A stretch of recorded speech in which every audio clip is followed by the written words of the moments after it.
Well, what could you tell me, Leonard? Tank will decide who he's fighting, and when he decides that, he'll make an announcement. That's right. Tank's the boss, and he'll be fighting soon. Tank decides who he wants to fight, and when he decides who he wants to fight next, he'll make an announcement. Tank is the boss.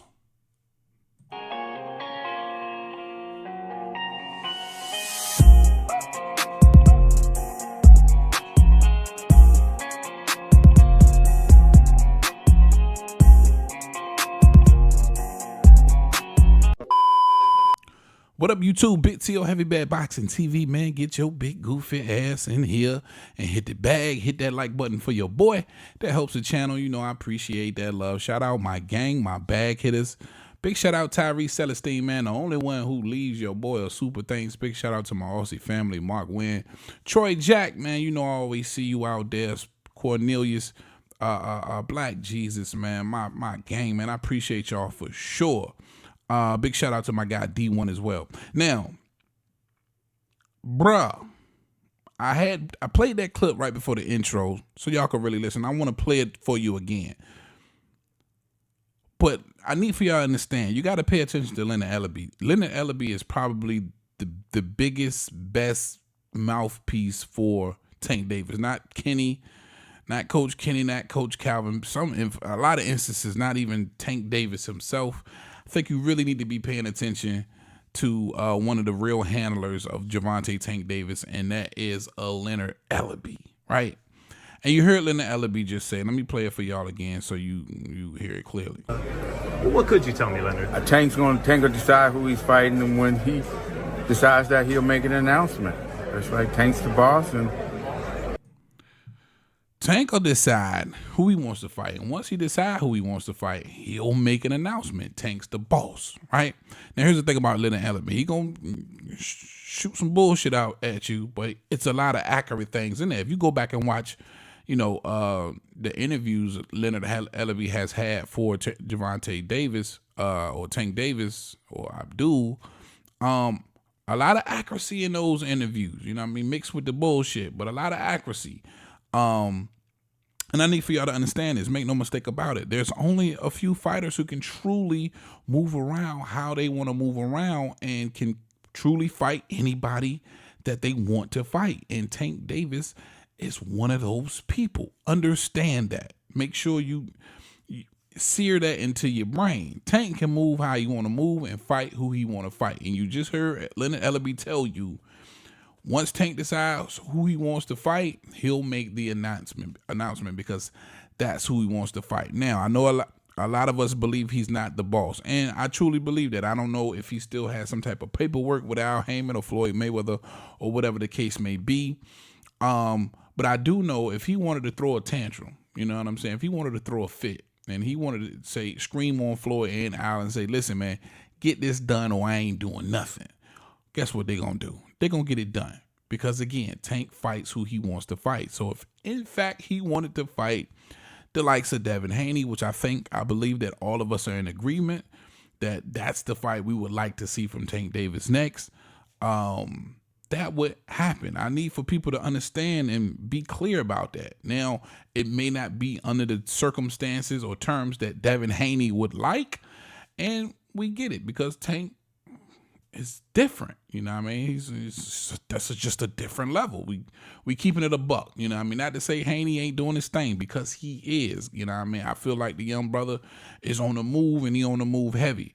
But that Tank is a different, you know what I mean? That's a different beast. You just gotta kind of nod your head and go along with whatever the hell he pump out at you if you want that fight, you know what I mean? If you want the opportunity to steal that clout, you go along to get along at the end of the day. But I got some more of this interview with Ellerbe that I wanted us to listen to, because it's a lot of misleading. Well, I ain't gonna say misleading. There's a lot of misdirection, and he's really letting you guys know that he believes because Tank Davis is in a different weight class, that you don't have to, don't really be looking forward to the Devin Haney fight. He's basically telling us that what the fans want and what the fans are demanding from Gervonta Tank Davis doesn't matter. And now that the fact that Devin Haney's out of the weight class, Tank don't give a damn, right? Or at least his handlers don't. Because I truly believe Tank hears the talk about the Devin Haney fight.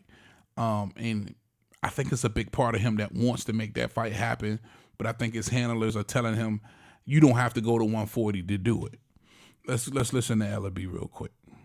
And get an announcement, weight classes. And I don't even want to go on, get an announcement. It's like Tank's the boss and... Slow it down for you a little bit right Stop it. First off, they're in 2 different weight classes. And I don't even want to go on and on about that. It's like, just cut the bullshit. They're in 2 different weight classes. There's Tank and It's Tank. such a good fight, No, I'm not saying it's not a good fight for people who, it's whatever you want to think it is. But at the end of the day, if Tank had to, Tank could make 30. Okay? Tank could make 30 if he had to. He's comfortable at 35. Okay? Nobody's going to tell Tank what weight class he's.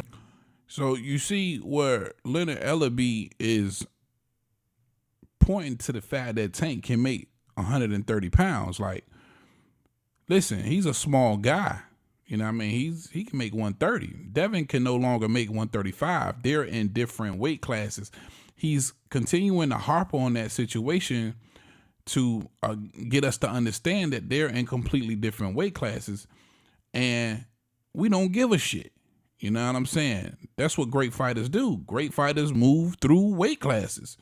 If Devin telling us he can't make 140 no more, it's not like you ain't fought at 140 before, right? And you went up there to get this weak-ass secondary WBA scrap. Devin Haney has a real scrap. He has the real WBC scrap. Now listen, I'm just saying, I'm just pointing these things out. That's all I'm doing. You know what I mean? I'm pointing these things out. Don't make us harp on the fact that they're in separate weight classes. Like the fight can't happen. And he keeps saying it. Like the fight can't happen because they're in different weight classes. Tank can make 130. We don't give a shit what Tank can. Tank make 140?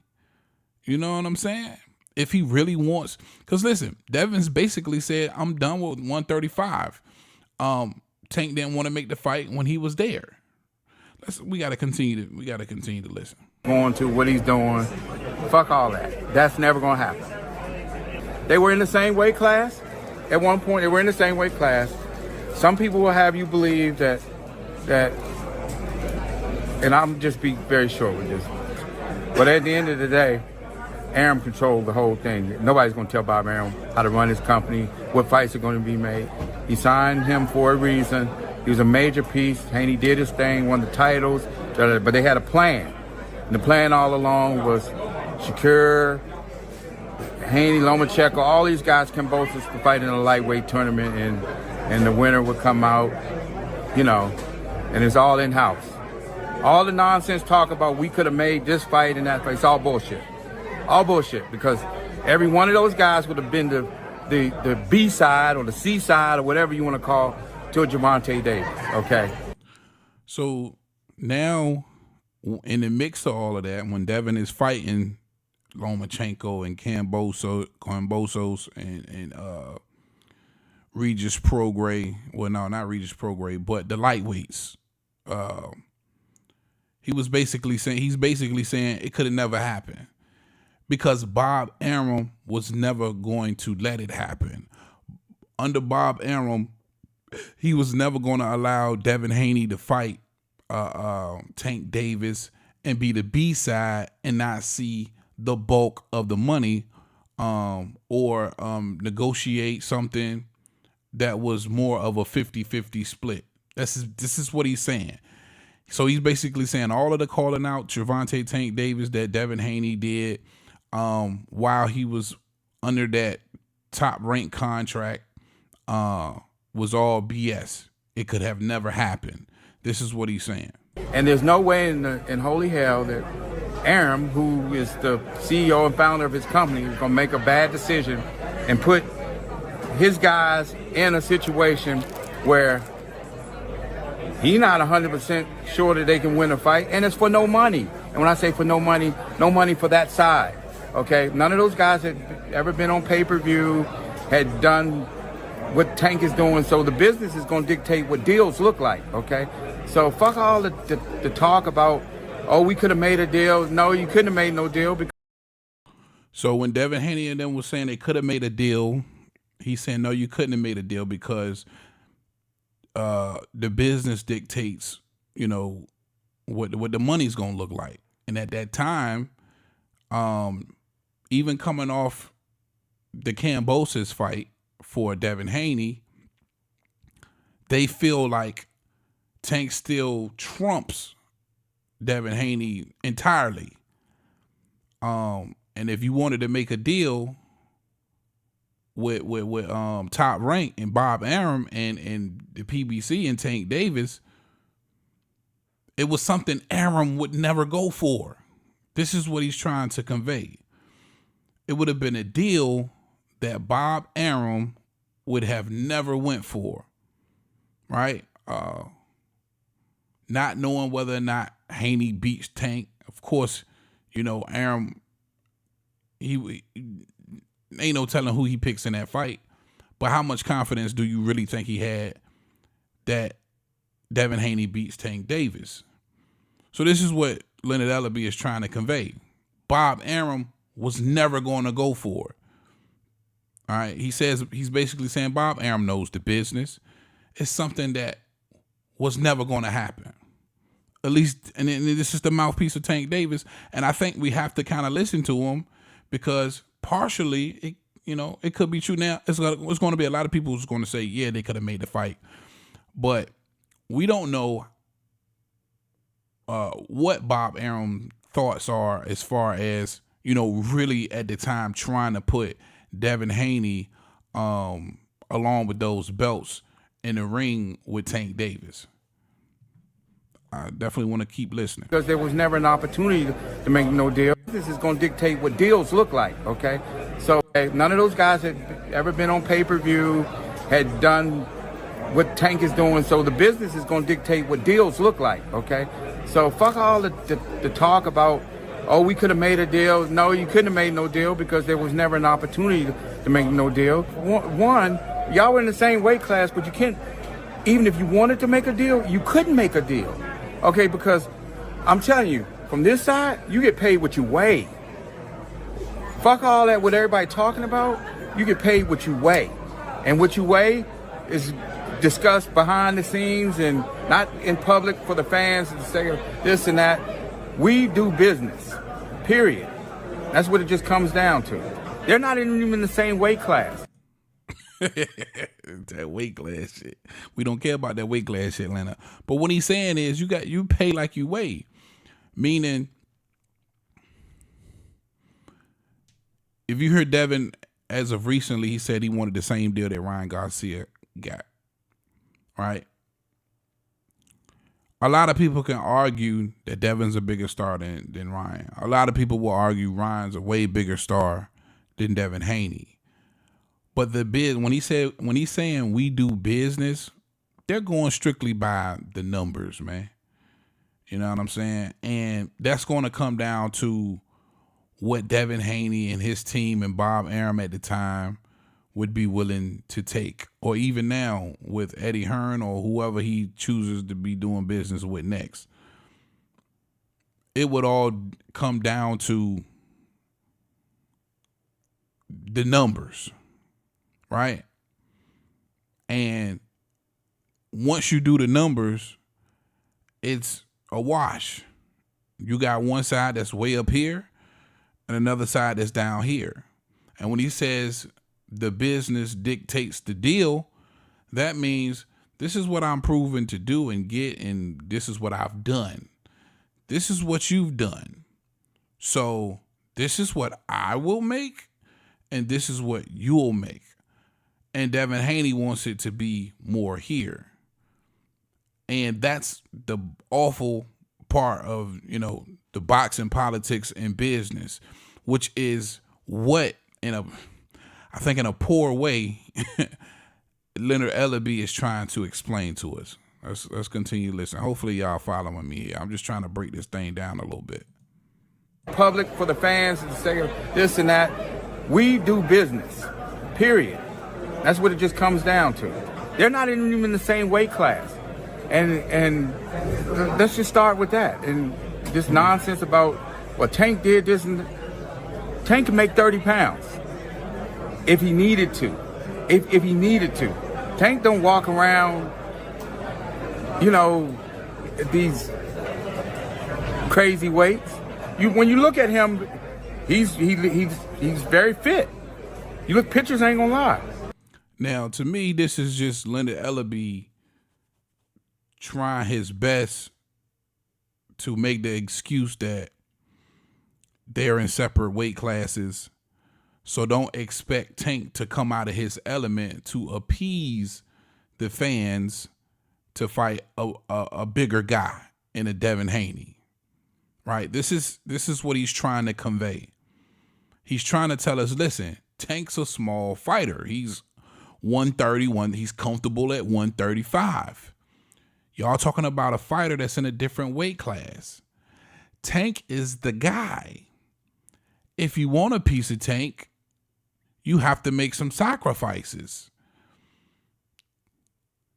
Devin Haney's chasing Tank. Tank is not chasing Devin Haney. And I think for us as fans, we want to hold fighters accountable. Tank is somebody who said he wanted to fight Devin Haney. Tank is somebody who said after he get those guys out of there, he's contemplating retirement. This is what Tank has said.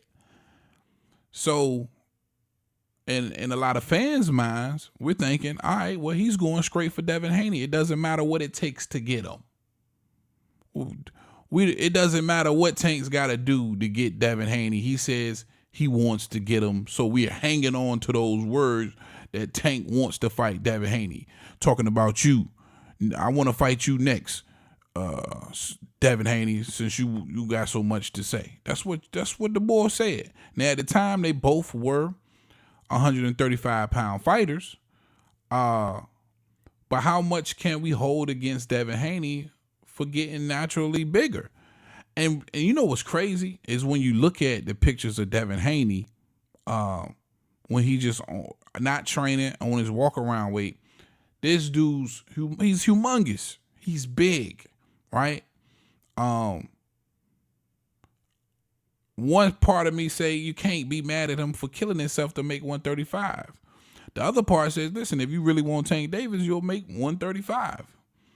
But the other part of me saying, Tank went up to 140 to fight Barrios for a weak-ass secondary WBA scrap. Weak-ass Mickey Mouse-ass belt. And why wouldn't you do the same thing to go get a real WBC scrap? Right? Plus, you know, it wasn't no ill will with Mario Barrios. It's a little ill will right there with Devin Haney. The fans wasn't calling for the Mario Barrios fight. The fans most definitely calling for the Devin Haney fight.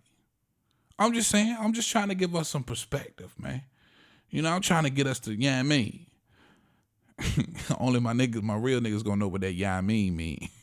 All right, let's continue to listen real quick to Ellerbe. You know, there was a point in time where he was a little undisciplined, and he'd be the first to admit that, and that was some years ago. That changed after the Santa Cruz Yeah, camp. yeah. It's like he made 30. He made 30 for that.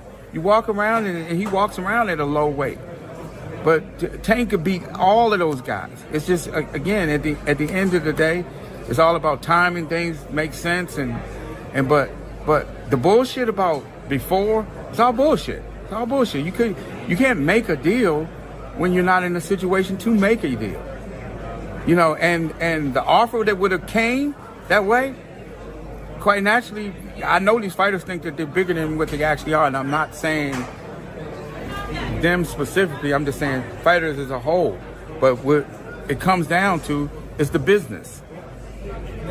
It's the business, and not many people really understand that. Right. So right there, we said the offer that would have came his way, it wouldn't have been, it would have been unacceptable. Just like I think if they tried to make the fight right now, if Tank and Devin got into negotiations right now, Devin already said, man, give me the same deal you gave Ryan. Give me the same deal you gave Ryan. 50-50, I believe it was. I know Tank earned a little bit. He earned more than Ryan. I can't even remember, bro. I know Tank got a guaranteed 5. Ryan might have got a guaranteed 3 or some shit like that. I can't remember.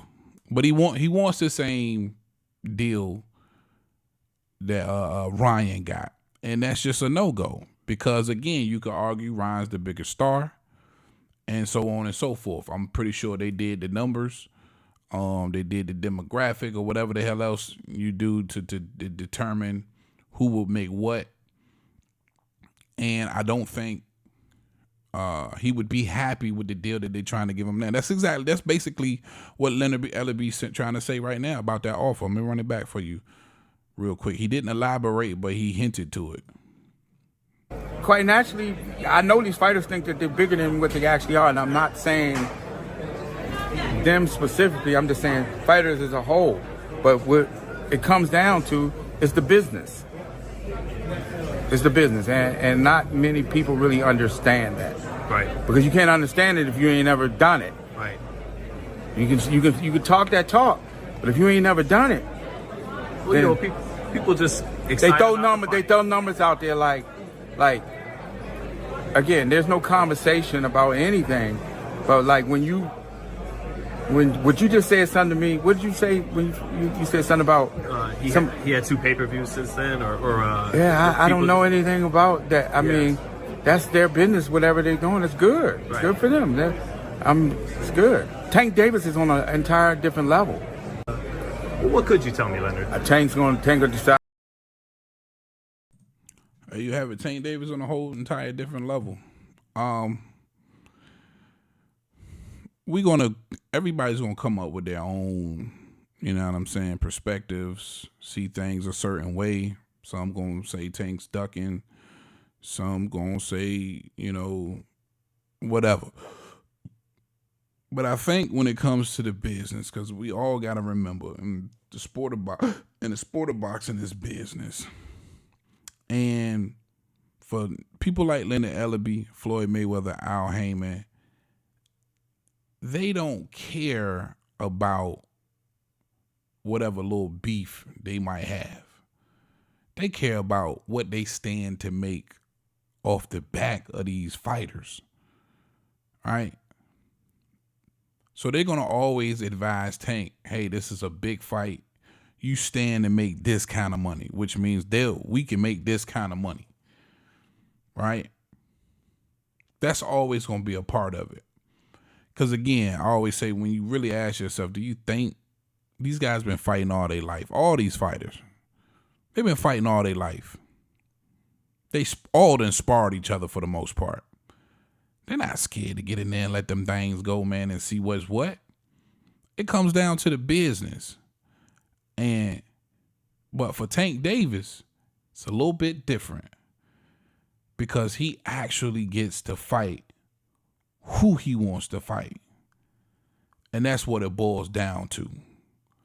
Are you willing to say, the hell with it, give Devin this because I want to beat his ass? Or do you stick to your guns and say, I'm all right, I don't need the Devin Haney fight. I'm already making this amount of money.